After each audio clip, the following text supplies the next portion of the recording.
গাজায় থামছে না ইসরায়েলি আগ্রাসন, একদিনেই নিহত 25, আহত অর্ধশতাধিক। এই বর্বরোচিত হামলার তীব্র নিন্দা জানালো কাতার। গাজায় ইসরায়েলি হামলার জেরে মধ্যপ্রাচ্যের যুদ্ধের দাবামা। এবার তেল আবিবকে চরম হুঁশিয়ারি দিলেন ইরানের সর্বোচ্চ ধর্মীয় নেতা আয়াতুল্লাহ আলী খামেনি।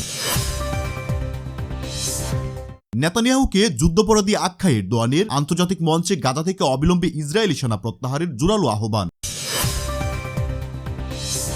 ইসরায়েলের বিরুদ্ধে এবার একত্রিত হলো মুসলিম বিশ্ব। কাতারে অনুষ্ঠিত হলো জরুরি বৈঠক। উপস্থিত ছিলেন তুরস্ক, সৌদি আরব, মিশর এবং আফগানিস্তানের প্রতিনিধিরা। এবং সবশেষে জানিয়ে দেব, হামাসকে নিরস্ত্রীকরণ না করা পর্যন্ত গাজা ছাড়বে না সেনা, সাফ জানিয়ে দিলেন ইসরায়েলি প্রধানমন্ত্রী বেঞ্জামিন নেতানিয়াহু। এতক্ষণ শুনছিলেন আজকের সংবাদের প্রধান শিরোনাম, এবার বিস্তারিত। তার আগে আপনারা যারা মনে করেন সকল মুসলিম দেশগুলোর একত্রিত হয়ে ইসরায়েলের বিরুদ্ধে সোচ্চার হওয়া উচিত, ফিলিস্তিনকে স্বাধীন রাষ্ট্র হিসেবে ঘোষণা করা উচিত, তারা কমেন্ট বক্সে লিখুন ফিলিস্তিন জিন্দাবাদ। শুরু করছি গাজার সর্বশেষ পরিস্থিতি নিয়ে। গাজা উপত্যকায় ইসরায়েলি বাহিনীর আগ্রাসন যেন থামছেই না। গত 24 ঘন্টায় গাজার বিভিন্ন স্থানে চালানো বিমান ও স্থল হামলায় অন্তত 25 জন ফিলিস্তিনি নিহত হয়েছে। এছাড়াও আহত হয়েছে অর্ধশতাধিকেরও বেশি মানুষ। স্থানীয় স্বাস্থ্য মন্ত্রণালয় এবং উদ্ধার কর্মীরা জানিয়েছেন, হামলার লক্ষ্যবস্তু ছিল ঘনবসতিপূর্ণ আবাসিক এলাকা এবং অস্থায়ী আশ্রয় কেন্দ্রগুলো। ধ্বংসস্তূপের নিচে এখনো অনেকেই আটকা পড়ে আছেন বলে আশঙ্কা করা হচ্ছে। হাসপাতালগুলোতে চিকিৎসার সরঞ্জাম তীব্র সংকট দেখা দিয়েছে, যার ফলে আহতদের বাঁচানো কঠিন হয়ে পড়েছে। এদিকে এই বর্বরোচিত হামলার ঘটনার তীব্র নিন্দা জানিয়েছেন মধ্যপ্রাচ্যের একাধিক দেশ। বিশেষ করে কুয়েত এবং কাতার এক বিবৃতিতে জানিয়েছে, বেসামরিক নাগরিকদের উপর এই হামলা আন্তর্জাতিক আইনের সুস্পষ্ট লঙ্ঘন। তারা অবিলম্বে বিশ্ব সম্প্রদায়কে এই হত্যাযজ্ঞ থামানোর আহ্বান জানিয়েছে। জাতিসংঘ থেকেও গভীর উদ্বেগ প্রকাশ করা হয়েছে, কিন্তু মাঠ পর্যায়ে ফিলিস্তিনে কোনো উন্নতি দেখা যাচ্ছে না। সাধারণ গাজাবাসীর দিন কাটছে চরম আতঙ্কে, যেখানে মৃত্যুর মিছিল কেবল দীর্ঘই হচ্ছে।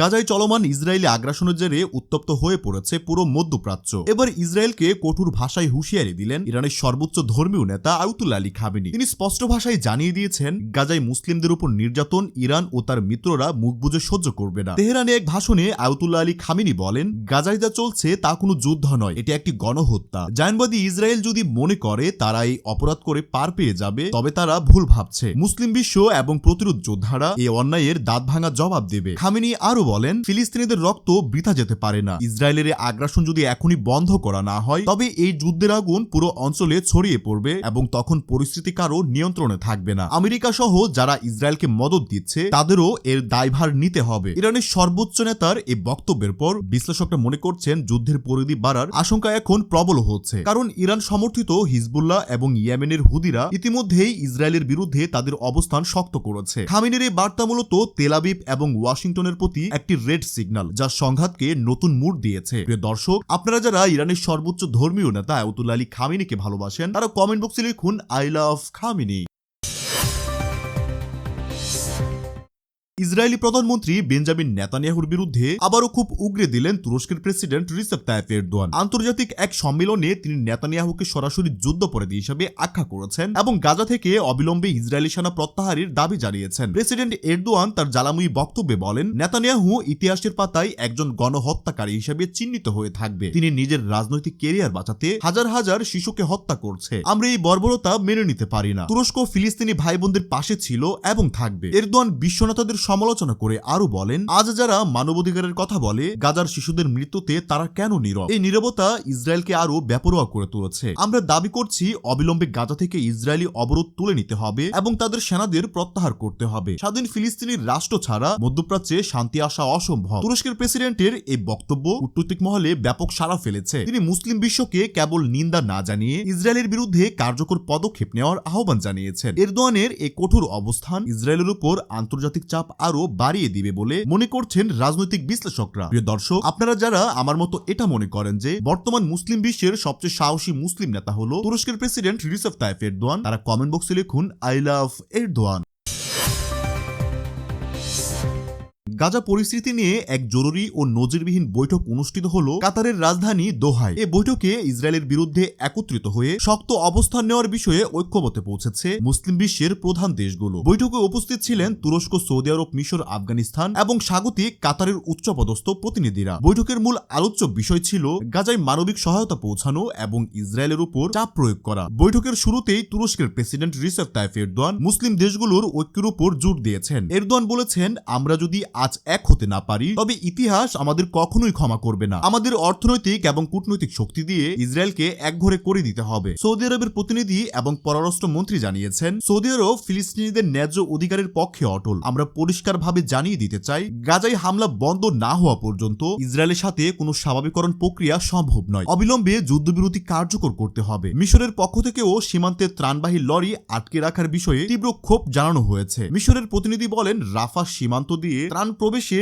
ইসরায়েল যে বাধা সৃষ্টি করছে তা অমানবিক। আমরা আন্তর্জাতিক সম্প্রদায়ের হস্তক্ষেপ কামনা করছি যাতে গাজার মানুষের কাছে খাবার ও ঔষধ পাঠানো যায়। অন্যদিকে আফগানিস্তানের ক্ষমতাসীন সরকারের প্রতিনিধিরা তাদের বক্তব্যে ফিলিস্তিনিদের প্রতি পূর্ণ সংহতি প্রকাশ করেছেন। তারা বলেছেন, আফগানিস্তানের জনগণ তাদের ফিলিস্তিনি ভাই বোনদের পাশে আছে। আমরা মনে করি শুধুমাত্র বিবৃতি দিয়ে এই আগ্রাসন থামানো যাবে না, বরং মুসলিম বিশ্বকে সামরিক এবং অর্থনৈতিকভাবে ইসরায়েলকে বয়কট করতে হবে। দীর্ঘ 4 ঘন্টার এই বৈঠক শেষে একটি যৌথ ঘোষণা দেওয়া হয়, যেখানে বলা হয়েছে গাজায় ইসরায়েলি আগ্রাসন বন্ধ না হলে তেল উৎপাদনকারী দেশগুলো কঠোর সিদ্ধান্ত নিতে বাধ্য হবে। এছাড়াও আন্তর্জাতিক আদালতে ইসরায়েলের বিচার নিশ্চিত করতে ওআইসির মাধ্যমে সম্মিলিত আইনের লড়াই চালিয়ে যাওয়ার ঘোষণা দেওয়া হয়েছে। কাতারের এই বৈঠক মধ্যপ্রাচ্যের রাজনীতিতে একটি নতুন মেরুকরণের ইঙ্গিত দিচ্ছে, যেখানে মুসলিম দেশগুলো তাদের ভেদাভেদ বলে ইসরায়েল ইস্যুতে এক ছাতার নিচে আসার চেষ্টা করছে। প্রিয় দর্শক, আপনারা যারা মনে করেন সকল মুসলিম দেশগুলোর ঐক্যজোট হয়ে ইসরায়েলের বিরুদ্ধে শক্ত পদক্ষেপ নেওয়া উচিত এবং ফিলিস্তিনিকে স্বাধীন রাষ্ট্র হিসেবে ঘোষণা করা উচিত, তারা কমেন্ট বক্সে লিখুন ফিলিস্তিন জিন্দাবাদ।